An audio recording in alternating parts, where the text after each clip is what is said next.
Tudo que foi feito hoje a gente já tinha alertado aqui no canal várias e várias vezes, né? Eu sei que essa vitória é tão importante no Clássico, por 2-0, fora de casa, no Maracanã, contra o Fluminense, não vai definir o que será essa reta final de campeonato do Botafogo. Também não vai decretar se de fato o Botafogo vai ser o campeão brasileiro. E também não é um decreto de como será o trabalho do Lúcio Flávio. Se será bom ou ruim, não só em resultados, mas também em desempenhos.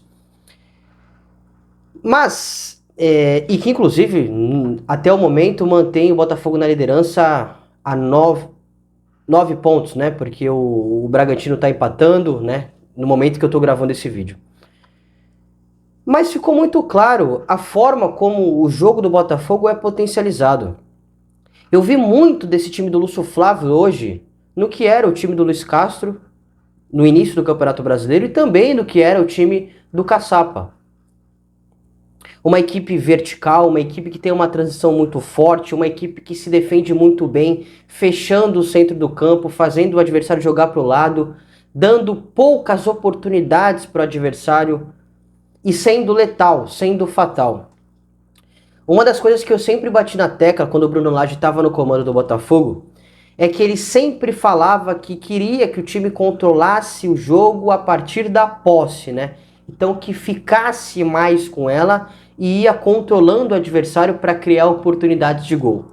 E eu acho que de alguma forma ele até que estava certo nesse discurso. Não deu certo na prática, né? No resultado e também no desempenho. Mas sim, o Botafogo tinha que controlar mais o jogo quando tivesse a posse. Só que quando há uma certa diferença em controlar o jogo com a bola nos pés do que você ser um time que não consegue criar oportunidades.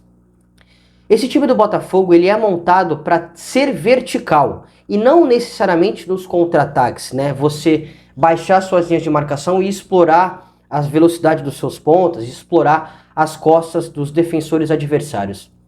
Controlar o jogo a partir da posse pode ser também você tendo a bola e conseguindo ser vertical com ela.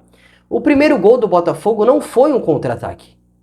O primeiro gol do Botafogo foi numa saída de bola em que o Di Plácido adiantou, o Tietê veio do lado dos dois zagueiros receber de frente, carregou e conseguiu achar o Júnior Santos em profundidade. Não era um ataque do Fluminense, por conta disso não foi o contra-ataque do Botafogo. Mas o Botafogo foi um time vertical e controlou o Fluminense a partir da posse. E é isso que eu sempre quis dizer aqui no canal, entendeu? Porque não tem problema nenhum em você controlar o adversário com a bola nos pés. Só que o time nas mãos do Bruno Lage era controlado com e sem bola, dentro e fora de casa, com o Tietê na lateral, com o Tiquinho no banco, com o Tietê no meio, com o Tiquinho de titular, com o Júnior Santos no time titular, com o Segovinha no time titular, com o JP na lateral direita, com o Di Plácido na lateral direita. O Botafogo era controlado de qualquer maneira. Hoje contra o Fluminense, o Botafogo controlou o jogo. E controlou quando teve a posse e quando, principalmente, não teve a bola nos pés. E a gente viu como o Fluminense não teve tantas oportunidades assim. A partida de hoje me lembrou muito, cara, o clássico contra o Flamengo, lá no primeiro turno, 3-2 no Maracanã. É claro que foi um placar diferente, foi 3-2, e àquela altura o Flamengo teve mais oportunidades de fazer gol, principalmente no segundo tempo, né? Teve várias bolas, o Gabigol teve, o Pedro também teve, de fazer gols, chance clara assim. Contra o Fluminense, quase nenhuma chance clara assim de gol, né? Teve uma finalização de fora da área do John Kennedy que bateu na trave, né? Mas assim, se a gente fala, pô, isso foi um gol perdido, ou o PR fez uma defesaça assim cara a cara, o Fluminense não teve nenhuma oportunidade assim, né? E me lembrou principalmente, né, o Botafogo do primeiro turno, e nesse clássico, principalmente pela postura. Lembrou muito também contra o Grêmio. É claro também, lá na Arena do Grêmio, que o Grêmio teve algumas oportunidades cara a cara, bem similar ao jogo contra o Flamengo. E foi o mesmo placar da partida de hoje, né? 2-0 pro Botafogo, fora de casa. E o Botafogo é isso, cara. Não tem o que esconder, não tem o que você, a curto prazo, mudar coisas tão grandes assim. O Botafogo é uma equipe que se defende muito bem, que tem dois zagueiros que fizeram uma partidaça hoje, Vitor Cuesta e Adrielson. Dois zagueiros que o Cuesta ainda tem mais qualidade para sair jogando, para deixar um companheiro numa situação bem mais confortável. Mas dois zagueiros que são uma referência de proteger o gol, de você interceptar, de você conseguir pressionar o adversário quando ele recebe de costas. O Marçal voltou a jogar bem hoje de novo, cara. O Botafogo é uma equipe que explora muito bem as costas do time adversário. E mais uma vez, não precisa não ter a bola para isso. O primeiro gol reflete muito bem o que é o Botafogo, cara. Teve menos posse com o adversário, finalizou menos com o adversário, mas o jogo estava controlado. O tempo todo o Botafogo controlou a partida, desde o primeiro minuto até o último minuto dos acréscimos da segunda etapa. E é isso, cara. Eu não sei dizer para vocês se o Lúcio Flávio vai fazer um bom trabalho, se ele vai conseguir os resultados necessários para matematicamente o Botafogo se sagrar tricampeão brasileiro. Não sei. Mas hoje, sua primeira partida, né? Depois de muito tempo, enfim, em alguns momentos ele foi treinador do Botafogo, principalmente em uma situação bem mais confortável. Mas depois de tanto tempo, o Lúcio ganhou mais uma oportunidade no comando técnico, né? E eu não sei dizer qual é o modelo de jogo dele, quais são as suas ideias de jogo. Mas eu vi muito do Botafogo de hoje naquele Botafogo do Luiz Castro. Um jogo muito condicionado para o Tiquinho, buscando sempre ele no pivô, que inclusive tem o melhor pivô do Brasil. Um time que usa e abusa das bolas longas, seja pelos lados, seja em profundidade, ou seja para encontrar o Tiquinho para fazer esse jogo de pivô. Um time que defensivamente, muito compacto, com as duas linhas de marcação muito próximas. E que protege muito bem a área. Eu vi um Botafogo que tem um contra-ataque muito forte. Não à toa o segundo gol foi no contra-ataque. E um baita golaço, inclusive. E eu já vou falar sim do Júnior Santos. O Botafogo é isso, gente. Praticamente todo mundo falou e não tinha o que fazer, cara. O jogo do Botafogo é potencializado. Os atletas do Botafogo são potencializados, atuando dessa maneira, e é dessa maneira que vai ter que atuar até o fim do campeonato, cara. Porque eles se sentem confortáveis e a gente viu como os caras estavam querendo. A gente viu depois da comemoração, quando o Júnior Santos saiu de campo, a forma como ele cumprimentou o Lúcio Flávio. E eu não acho, assim, tem muita gente que vai bater na tecla que o Lúcio Flávio, ele arrumou a questão do ambiente. E é claro que com certeza arrumou, ele deu confiança para os caras. Mas ele teve muito mérito de recuperar o que estava dando certo lá atrás. Tinha uma dinâmica muito forte, uma dinâmica, uma jogada, tá? Que o Botafogo utilizava bastante, que era uma bola longa para encontrar o Tiquinho do lado esquerdo do campo. Pense comigo. Uma bola longa do PR, por exemplo, para encontrar o Tiquinho do lado esquerdo do campo, para ele fazer a casquinha e encontrar o Vitor Sá nas costas do lateral direito adversário. E essa jogada entrou 2 vezes no primeiro tempo, quase que em sequência. E era uma dinâmica, uma jogada muito forte do Botafogo, do Luiz Castro. Na segunda etapa, vocês se lembram o gol do Carlos Alberto contra o Grêmio, lá na Arena do Grêmio? Que a bola foi rolada em profundidade para o Marlon Freitas chegar na linha de fundo e cruzar para trás para o Carlos Alberto fazer o gol? Vocês se lembram desse gol? Aconteceu na segunda etapa o lance extremamente igual, cara. O passe em profundidade para encontrar o Marlon Freitas e aí o Tiquinho, o Carlos Alberto, se eu não estou enganado, não tinha entrado no jogo ainda e depois ele entrou como 9, né, como centroavante. Mas estavam o Tiquinho e o Eduardo entrando na área. Só que eles demoraram muito para entrar, mas a jogada foi similar. Nessa altura o Marlon Freitas acabou finalizando, a bola pegou na trave.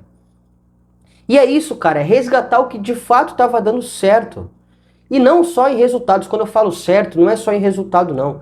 É em desempenho, é uma equipe mais segura, com e sem bola, defensiva e ofensivamente. Onde que o Lucas Perry trabalhou hoje, gente? E assim, eu queria Eu já vou falar também das substituições, mas eu queria, assim, eu já falei nesse canal aqui sobre o Tietê, né? Eu já fiz um vídeo exclusivo sobre ele, elogiando, falando que ele é um cara que pouca gente fala e que ele sempre correspondeu em todas as equipes que ele passou, São Paulo, Palmeiras, Atlético Mineiro, no Audax quando ele começou, no Botafogo, devo estar esquecendo de alguma equipe, não vou lembrar agora. Acho que é isso. E ele sempre correspondeu, ele sempre foi um cara vitorioso. E cara, quando você tira ele do meio campo, o Botafogo perde mobilidade. E que partidaça que ele fez hoje. Não só para assistência para o Júnior Santos no primeiro gol, mas pela forma como ele faz a diferença no meio campo do Botafogo, sabe? Ele fez um clássico de almanaque hoje, com ou sem bola, fechando espaço, dando bote. Nos primeiros 15 minutos, ele indo até lá frente para dar o bote, para fazer essa marcação por encaixes, para roubar ela perto do gol, com bola, recebendo no pé dos zagueiros, buscando no pé do Diplácito, jogando entre linhas, aparecendo na área. É um cara muito dinâmico e não fazia sentido algum ele sair do time, pelo menos da posição dele de volante. Jogou aberto pelo lado direito, jogou de lateral direito, jogou de lateral esquerdo. E a gente viu, cara, faz o simples, faz o básico. E o simples e o básico é simplesmente potencializar esses caras, velho. E o que não estava acontecendo e o que o Lúcio Flávio resgatou para a partida de hoje. Eu não sei como vai ser, como serão as próximas partidas, mas hoje ele fez o que é esse time do Botafogo e o que pode apresentar. E não é líder por acaso. O Botafogo construiu uma vantagem e terminou o primeiro turno com apenas 2 derrotas, se eu não estou enganado. Posso estar enganado, né? Mas enfim. Terminou o primeiro turno com uma vantagem enorme, jogando dessa maneira. E por que queria mexer, cara? Ah, mas os adversários vão forçar você a propor mais o jogo. Você propõe, mas não quer dizer que você vai ser um time que vai rodar a bola de um corredor para o outro com muita paciência. Porque o Botafogo vai propor o jogo e vai buscar passe vertical para todo momento finalizar. E é isso, cara. Bom, vamos falar do jogo, né? Júnior Santos foi um cara aqui que eu bati muito na tecla, né? Que eu achava que ele tinha que... Acho ainda, tá? Que tem que dar um tempinho pra ele, porque ele tava comprometendo demais com e sem bola nas mãos do Bruno Lage. Mas quando é pra elogiar, a gente tem que elogiar também. Fez um excelente primeiro tempo hoje, foi o melhor em campo da primeira etapa. Não só pelo gol, não só pela assistência, não só pela ajuda defensiva que ele tem e que é de prática, que todo mundo conhece, mas pela forma como ele ajudou com bola. Com 30 segundos de jogo, num lateral pro Botafogo, ele tava ligado, ele deu aquela pancada assim pra dentro da área e o Eduardo cabeceou e o Fábio fez um milagre. Vocês se lembram disso? Então foi um cara que ajudou muito, realmente, o Júnior Santos jogou bem hoje. E a gente tem que valorizar o Lúcio Flávio, por dar confiança pro cara, por acreditar no futebol dele, o que eu não tava acreditando. E o Lúcio Flávio tem muito mérito nisso e o Júnior fez uma partidaça assim no primeiro tempo. No segundo ele teve 2 erros de contra-ataques, mas aí era normal, eu imagino que ele já estivesse cansado realmente. Mas fez uma excelente partida realmente. Entrou Danilo Barbosa, Tietê e Marlon já estavam amarelados, né? Entrou o Gabriel Pires. O Gabriel é aquela coisa, né? O Gabriel, ele é um tanto quanto lento, mas com a bola nos pés ele tem qualidade. Então quando o Botafogo retém essa posse, ele é um cara muito importante. Não à toa deixou o Luiz Henrique na cara do gol e acabou perdendo o gol, né? Finalizou em cima do Fábio. O Hugo entrou com o meio aberto pelo lado esquerdo, saiu o Tiquinho, o Carlos Alberto jogou como 9, o Carlos Alberto também entrou, e o Luiz Henrique que eu já citei, né? E assim, o ponto muito forte também do Lúcio Flávio é novamente dar oportunidades para o Carlos Alberto. Com o Luiz Castro, o Carlos tinha poucas oportunidades. Com o Caçapa, ele teve muitas e sempre correspondeu, fazendo gols importantes. Teve gol contra o Vasco, teve gol contra o Grêmio, que a gente já citou. E aí com o Bruno Lage ele voltou a ter pouquíssimas oportunidades. E sempre foi uma coisa que a gente bateu na tecla aqui. O Carlos precisa receber mais oportunidades, porque é um cara muito importante. não só fazendo os dois lados das pontas, né, pela direita e pela esquerda, mas também para atuar como um 9 em algum momento que o Tiquinho precisasse sair da partida. E a opção do Lúcio Flávio em tirar o Tiquinho é para resguardar o atleta fisicamente, né? Já estava decidido, já estava 2-0, e aí ele optou por tirar o Tiquinho, colocar o Carlos Alberto centralizado como 9 e abrir o Hugo pelo lado esquerdo, passar o Luiz Henrique pelo lado direito. Então, assim, é uma vitória importantíssima, não à toa. E é uma rodada muito boa, né? Palmeiras perdeu, o Grêmio perdeu, o Flamengo empatou e o Bragantino tá jogando agora com o Atlético Paranaense, tá empatando em 0-0 até o momento que eu tô gravando esse vídeo, né? Não sei como será a reta final do Campeonato Brasileiro, mas sei que se o Botafogo mantiver isso que fez hoje e o que vinha fazendo com o Caçapa e Luiz Castro na maioria das partidas, tem tudo para conseguir o título. E foi uma coisa que a gente bateu muito na tecla, gente. Não tinha como, eram escolhas muito questionáveis do Bruno Lage e o ambiente acabou ficando insustentável. E espero que o Botafogo consiga esse título com o Lúcio Flávio no comando. E com a ajuda do Joel Carli, porque seria fundamental, porque o Lúcio Flávio sempre foi muito criticado no comando técnico do Botafogo. E mais uma vez, eu não sei opinar quais são as suas ideias, porque é muito pouco, são muito poucos jogos dele no comando técnico. Mas eu vejo ele tendo a humildade de conseguir dar a confiança para esses caras e de resgatar o que ele aprendeu no início do ano. E isso tem que ser valorizado. Beleza, rapaziada? Vitória fundamental, importantíssima para uma rodada que até o momento está sendo perfeita, né? Vamos aguardar o jogo do Bragantino contra o Atlético Paranaense.